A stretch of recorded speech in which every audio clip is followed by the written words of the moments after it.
হযরত আলী রাদিয়াল্লাহু তাআলা আনহু ফজরের নামাজ আদায় করার জন্য মসজিদে গেলেন। এদিকে হযরত ফাতেমা রাদিয়াল্লাহু তাআলা আনহা অত্যন্ত জ্বর থাকা অবস্থায় ঘরের সমস্ত কাজ শেষ করেছেন। আলী রাদিয়াল্লাহু তাআলা আনহু মসজিদ থেকে এসে দেখলেন ফাতেমা কাঁদছেন। তিনি প্রশ্ন করলেন, ফাতেমা, তুমি কাঁদছো কেন? ফাতেমা রাদিয়াল্লাহু তাআলা আনহা কোনো উত্তর না দিয়ে তখনও আরো জোরে জোরে কাঁদতে লাগলেন।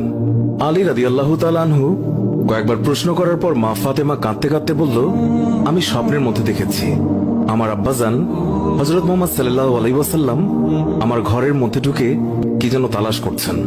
ঘর থেকে বের হওয়ার সময় আমি পেছন দিক থেকে আমার আব্বাজানকে ডাক দিলাম, ও আব্বাজান, আপনি কি তালাশ করছেন? আব্বাজান তখন বললেন, ও আমার ফাতিমা, আমি তো তোমাকেই তালাশ করছি, তোমাকে নিয়ে যাওয়ার জন্য। আরো বললেন, ও আমার ফাতেমা, আজকে তো তুমি রোজা রাখবে, সেহরি করবে আলীর দস্তরখানায় আর ইফতার করবে আমার দস্তরখানায়।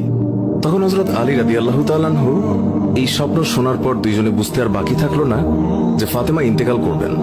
দুজনে আরো জোরে জোরে কাঁদতে লাগলেন।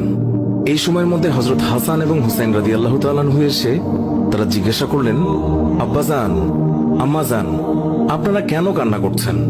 ফাতেমা রাদিয়াল্লাহু তাআলা আনহুর একটি অভ্যাস ছিল, যখন হাসান হুসাইন তাকে কোনো কাজে বিরক্ত করতেন তখন দুইজনকে নানাজানের কবরের কাছে যেতে বলতেন। আজকেও ফাতেমা বললেন, তোমরা দুই ভাই নানার কবরের কাছে যাও। কবরের নিকট যাওয়ার সাথে সাথে কবর থেকে আওয়াজ আসলো, ও আমার আদরের নাতিরা, এই মুহূর্তে তোমরা আমার কাছে কেন এসেছো? আমার কাছে তো সব সময় আসতে পারবে।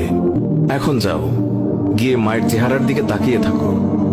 আজকের পর তোমাদের আম্মাজানকে আর দেখতে পাবে না।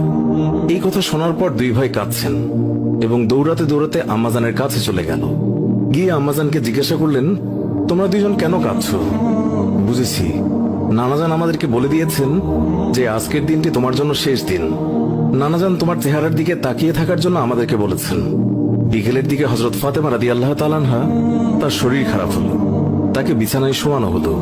মা ফাতেমার মৃত্যুর পূর্বক্ষণে হযরত আলী রাদিয়াল্লাহু তাআলা আনহু তাকে তিনটি কথা বলেছেন। ও আলী, আমার প্রথম কথা হচ্ছে, যেদিন থেকে আমি আপনার ঘরে এসেছি ওই দিন থেকে আজ পর্যন্ত আমি আপনাকে অনেক কষ্ট দিয়েছি। আপনি যদি আমাকে ক্ষমা না করেন তাহলে কি আমার কারণে আব্বাজান অনেক লজ্জিত হবেন। বলেন, আপনি আমাকে ক্ষমা করলেন কিনা? আলী রাদিয়াল্লাহু তাআলা আনহু তিনি তখন উত্তরে বললেন, ইয়া ফাতেমা, তুমি কি বলছো এগুলো? আমি তোমার যোগ্য ছিলাম না। তোমার আব্বাজান দয়া করে মেহেরবানি করে তোমার হাত আমাকে দিয়েছেন। বিয়ের দিন থেকে আজ পর্যন্ত আমি আলী তোমাকে ঠিকমতো দুবেলা খাবার খাওয়াতে পারিনি। ও ফাতিমা, তুমিই বলো,